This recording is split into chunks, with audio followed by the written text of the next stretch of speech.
Bismillah, assalamualaikum warahmatullahi wabarakatuh. Alhamdulillah, wassalatu ala rasulillah wa ala alihi wa sahbihi wa mawalah.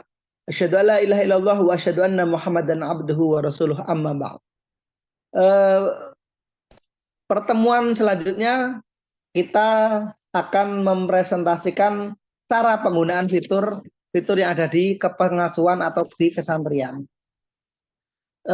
Nanti untuk lembaga yang namanya kepengasuhan nanti bisa info biar nanti kita ubah namanya bukan kesantrian tapi kepengasuhan karena ada beberapa memang yang berbeda-beda.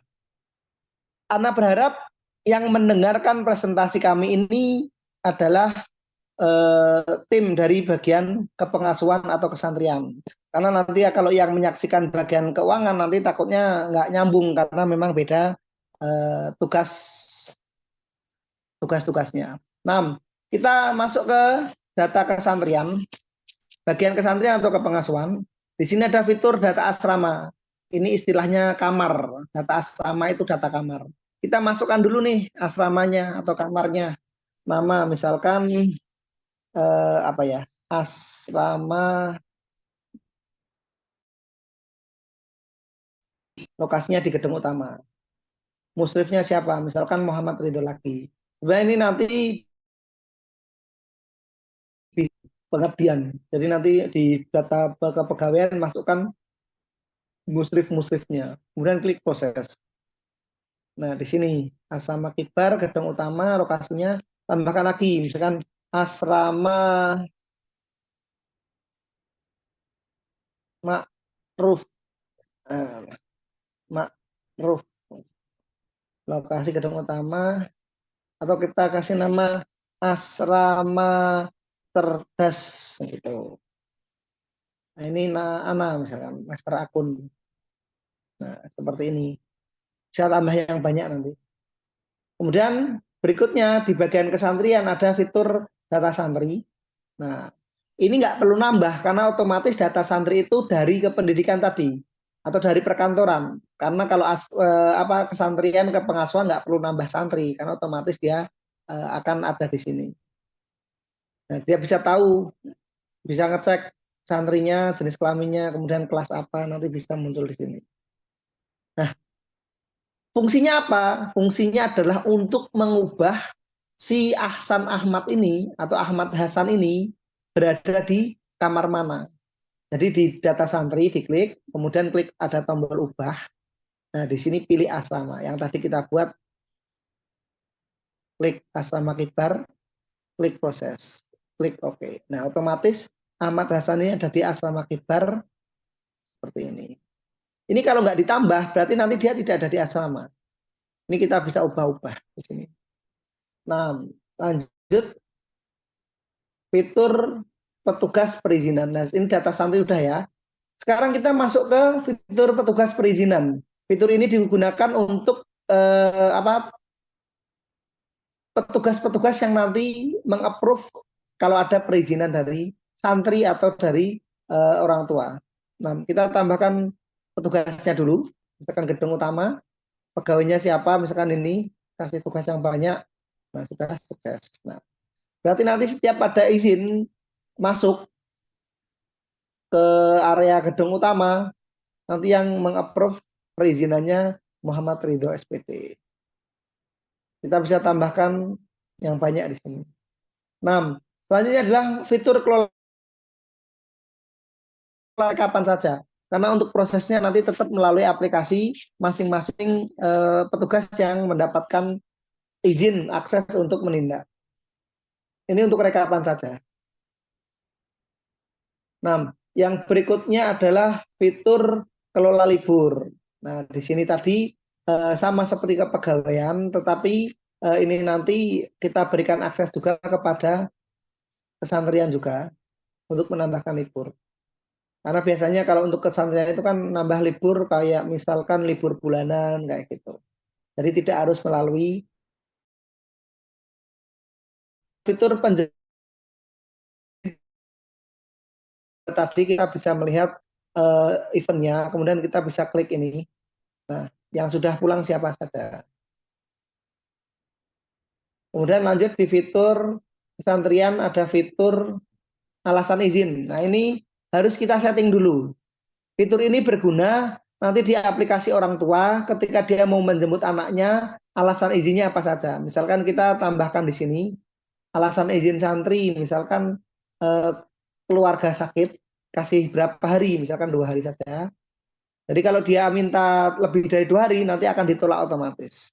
Kemudian tambahkan misalkan saudaranya menikah, kasih waktu 1 hari.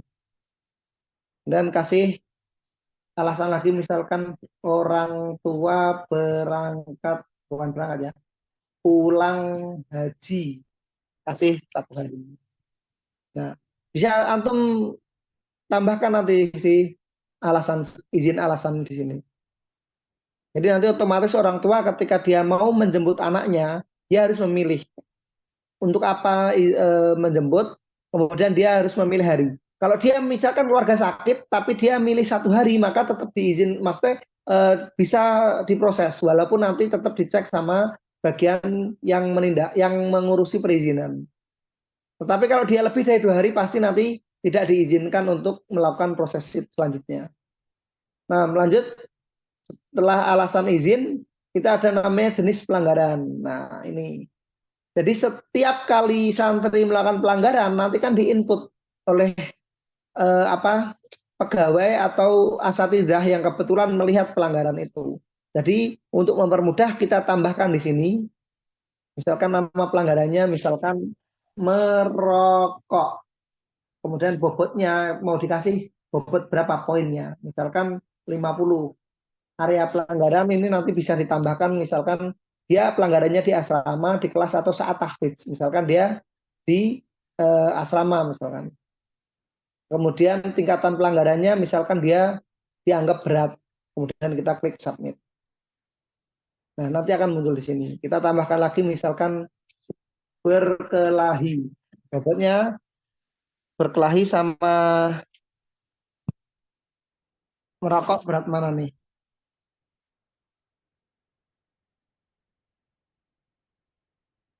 Misalkan pasti 60, areanya di kelas misalkan. Tingkat pelanggarannya misalkan sangat berat. Nah, misalkan tambah satu lagi, membuang sampah sembarangan. Bobotnya 20, areanya misalkan asrama, tingkatannya misalkan sedang, dan seterusnya. Nanti bisa ditambahkan di sini.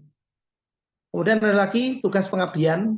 Nah, jadi tadi di bagian kepegawaian ada fitur namanya tugas sarpras. Sekarang pengabdian atau musrif juga punya tugas rutin yang harus dia laporkan setiap hari menggunakan aplikasi.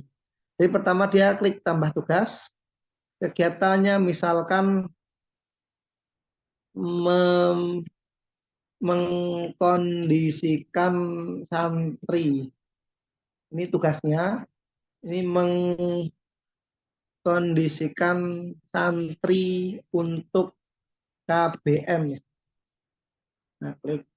Jadi ini khusus untuk, jadi nanti tugasnya pengabdian datang ke kamar-kamar untuk ngoyak-ngoyak santri untuk KBM. Kemudian bisa ditambahkan, misalkan mengkondisikan santri, tugasnya mengkondisikan santri untuk sholat subuh. Nah, seperti itu. Jadi tugas-tugasnya apa saja nanti, bagian pengabdian nanti silakan diisi di sini. Kemudian tambah ada fitur berikutnya adalah laporan izin santri, ini untuk rekapan saja. Jadi santri-santri yang izin atau yang dijemput oleh orang tuanya nanti akan muncul di sini. Berikutnya adalah absensi asrama, nanti juga bisa muncul di sini.